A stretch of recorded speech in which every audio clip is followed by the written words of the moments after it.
और झोतवार से इस बार बीजेपी कैंडिडेट राज्यवर्धन जी, आपका अभिनंदन है न्यूज 18 पर। My straight question to you is कि समाजवादी पार्टी ये कह रही है कि बीजेपी लड़खड़ा रही है राजस्थान के अंदर, यही सबसे बड़ा संदेश है, और 5 राज्यों में कहीं भी बीजेपी नहीं आ रही है। लेकिन एग्जिट पोल के मुताबिक राजस्थान और मध्य प्रदेश के अंदर एक जीत दिख रही है, तेलंगाना में कांग्रेस को बढ़त दिख रही है, छत्तीसगढ़ के अंदर टाइट फाइट दिख रही है लेकिन कांग्रेस को बढ़त दिख रही है। What is your take? देखिए, जिसका कोई अस्तित्व नहीं, खैर उस वो बात कर रहे हैं, उनकी क्या बात करना। भारतीय जनता पार्टी राजस्थान के अंदर प्रचंड बहुमत के साथ सरकार बना रही है और ये मैं आपको सबूत के साथ बताता हूँ। जिस तरह से वोटिंग हुई राजस्थान के अंदर, वोटिंग परसेंटेज बढ़ा। जब वोटिंग परसेंटेज बढ़ता है इसका मतलब जनता उत्साह के साथ वोटिंग करने आती है। जब जनता उत्साह के साथ वोटिंग करने आती है इसका मतलब परिवर्तन चाहती है। और ये रिकॉर्ड है कि जब जब वोटिंग परसेंटेज बढ़ा है तब तब भारतीय जनता पार्टी को उसका लाभ हुआ है। 22 लाख नौजवान इस बार फर्स्ट टाइम वोटर्स इस बार ऐड हुए और वो फर्स्ट टाइम वोटर्स और ख़ास तौर से महिला वोटर्स का ज़बरदस्त रूप से जो झुकाव रहा, जो उनका समर्थन रहा, वो भारतीय जनता पार्टी की तरफ रहा। तो एक तो ये हो गया कि किस उत्साह से हुए, परसेंटेज ज़्यादा हुई और परिवर्तन का ये एक प्रतीक है। दूसरा आपको बताता हूँ, ये जो एग्जिट पोल की जो बात हो रही है बार बार, कितने लोग ये लोग ज़मीन पे लगाते होंगे, उसको कंपेयर करिए आप भारतीय जनता पार्टी के एजेंट, पोलिंग एजेंट जो हर बूथ पे बैठते हैं और नज़र से पहचानते हैं कौन पार्टी को वोट देने आ रहा है और वहां टिक लगा रहे हैं। वो सारा का सारा फीडबैक जो आया है वो एक प्रचंड जीत का बता रहा है। और तीसरी बात मैं और आपको बताता हूं अमीश जी कि इस बार जितना मैंने बात करा लोगों से, सबने ये कहा कि इस बार वोटर बहुत साइलेंट था, यानी वोटर अपने पड़ोसी को भी नहीं बता रहा था कि उसने वोट कहां करा है। तो एग्जिट पोल वालों को कितना दिल खोल के उसने बताया होगा ये। लेकिन बड़ी खबर, एक बहुत बड़ी खबर आ रही है कि अशोक गहलोत ने रात को 9 बजे अपने कैंडिडेट्स की बैठक बुला ली है, कांग्रेस प्रत्याशियों की बैठक बुला ली है, क्योंकि 2 एग्जिट पोल में कांग्रेस को बढ़त दिखाई दे रही है। तो उसके मद्देनजर ये बैठक बुलाई है। आज सुबह गवर्नर से मुलाकात करी है अशोक गहलोत ने। ये कुछ बड़ी खबरें हैं। वसुंधरा राजे सिंधिया भी मिल के आई है गवर्नर से। लेकिन क्या खेमों में बटी बीजेपी को राजस्थान में नुकसान हो रहा है? ये एक बहुत बड़ा सवाल है। राज्यवर्धन जी, ये सवाल मैं आपसे पूछना चाहूंगा। बीजेपी खेमों में बटी हुई थी, कोई एग्री करे या डिसएग्री करे, लेकिन इट वॉज देयर। क्या आपको लगता है उसका भी एक साइड इफेक्ट है? जितनी बड़ी जीत दिखनी चाहिए थी उतनी बड़ी जीत दिख नहीं रही है, ये एक कारण हो सकता है? चुनावी विश्लेषक आज तो इसकी चर्चा कर ही सकते हैं, कल जब नतीजे आएंगे तो और विस्तार से करेंगे, लेकिन व्हाट इज योर टेक?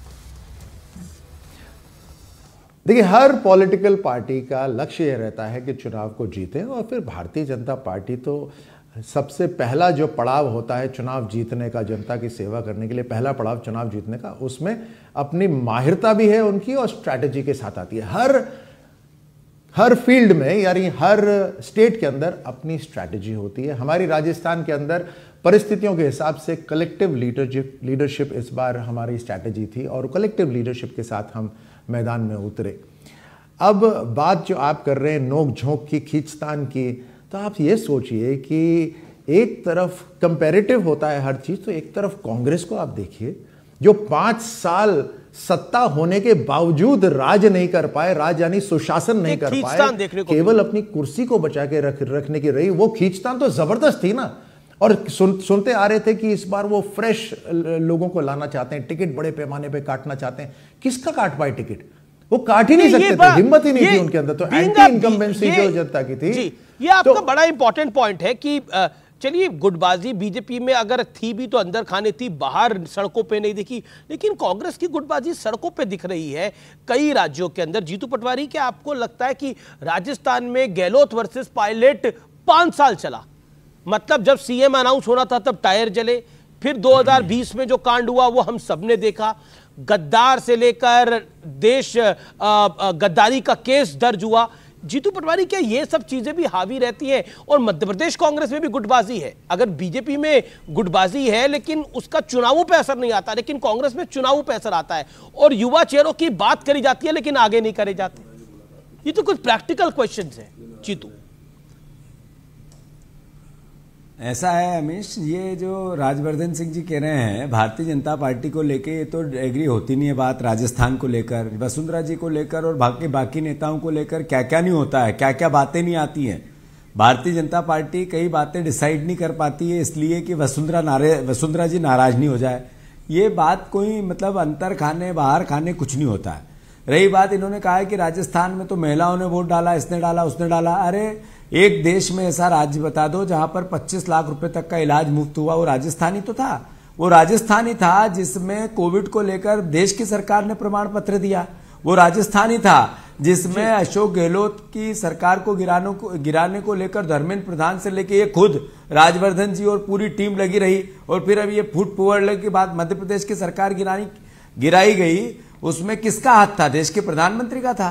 तो ये जो लोकतंत्र को नहीं मानते, उसकी हत्या करते हैं, बेचते और खरीदते हैं विधायक, ये ज्ञान की बातें करें, कोई शोभा नहीं देता। रही बात मध्य प्रदेश को और राजस्थान को लेकर कांग्रेस की गुटबाजी की, मैंने जैसा आपको कहा, एक बार बीजेपी एक बार कांग्रेस, राजस्थान में ये भाव आते थे। इस बार आप ही लोग कह रहे हो कि राजस्थान में कांग्रेस पार्टी खड़ी है बरोबरी से, कुछ भी हो सकता है। इसका मतलब ये प्रमाण पत्र है। और अधिकतर एग्जिट पोल बीजेपी को बढ़त दिखा रहे हैं। एक एग्जिट पोल है जो कांग्रेस को बढ़त दिखा रहा है। दो एग्जिट पोल है जो कांग्रेस को बढ़त दिखा रहे हैं, बहुत स्लाइड बढ़त है, 2 सीटों वाली।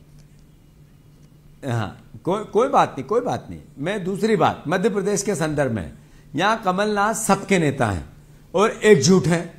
एक व्यक्ति था जो यहां न्यूसेंस करते थे, गुटबाजी करते थे, धोखेबाजी करते थे, वो आप आजकल राजवर्धन जी की पार्टी में है, उनको हमने रवाना कर दिया।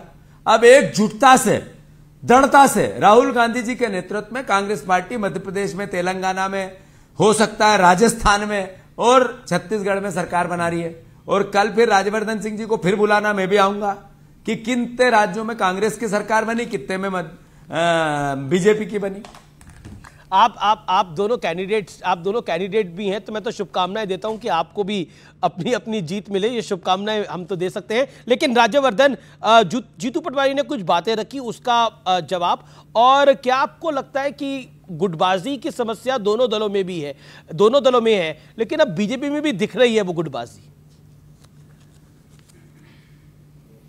नहीं, देखिए, जहाँ तक बात रही ये चुनाव की और जिस तरह से कांग्रेस सरकार ने काम करा है, और आप ये बता रहे थे, इस चुनाव के अंदर जिस तरह से इन्होंने फर्जीवाड़ा करने की कोशिश करी है और उसके सबूत हैं और एफआईआर हो गई है उसके ऊपर, चुनाव के बाद तो पूरी तहकीकात होगी कि किस तरह से सरकारी तंत्र को इन्होंने पिछले 1-1.5 साल में, कांग्रेस की सरकार ने राजस्थान में कोई काम नहीं करा, केवल ये कि चुनाव कैसे फर्जीवाड़े से जीता जा सकता है उसकी पूरी इन्होंने योजना बनाई।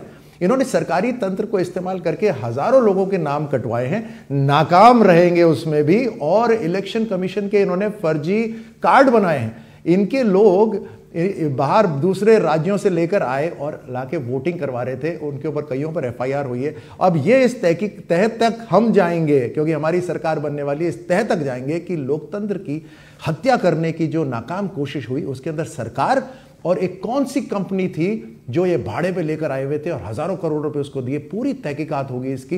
न केवल जल जीवन मिशन में जो घोटाला हुआ उसकी तहकीकात होगी, 19 बार जो पेपर लीक हुआ, जो युवाओं के लिए एक तरह से 5 साल उनको उसकी तहकीकात होगी, और लोकतंत्र की हत्या जो करने की कोशिश करी नाकाम, उसकी तहकीकात होगी। तहकीकात के अलावा कुछ है ही नहीं 10 सेकंड के लिए कुछ कहना चाह रहे हैं पास में।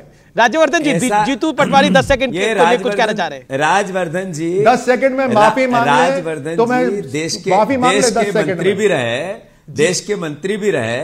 ये मध्य प्रदेश में 40 परीक्षाओं में एग्जाम में घोटाले हुए व्यापम हो गया, उस पर कुछ शब्द बोलेंगे क्या? कुछ शब्द बोलेंगे कि मध्य प्रदेश में जो कलंकित हुआ, 6 किसानों की हत्या कर दी, उस पर कुछ शब्द बोलेंगे क्या? क्या बोलेंगे मध्य प्रदेश में जिस तरीके से अभी रिसेंट एक, ठीक है, 10 second, okay, Rajyavardhan 10 second, Rajyavardhan 10 second, Rajyavardhan 10 second. Madhya Pradesh के अंदर, अब मुझे बोलने दीजिए ना, मध्य प्रदेश के अंदर सीबीआई को जांच करने की पूरी अनुमति थी। राजस्थान सरकार ने सीबीआई को क्यों रोका? अगर इतनी स्पार्क साफ, ठीक है, आप दोनों को मेरी शुभकामनाएं। राज्यवर्धन बीजेपी के कैंडिडेट है, जो जीतू पटवारी कांग्रेस के कैंडिडेट है। आप दोनों को मेरी शुभकामनाएं और लोकतंत्र के पर्व की शुभकामनाएं आप सबको।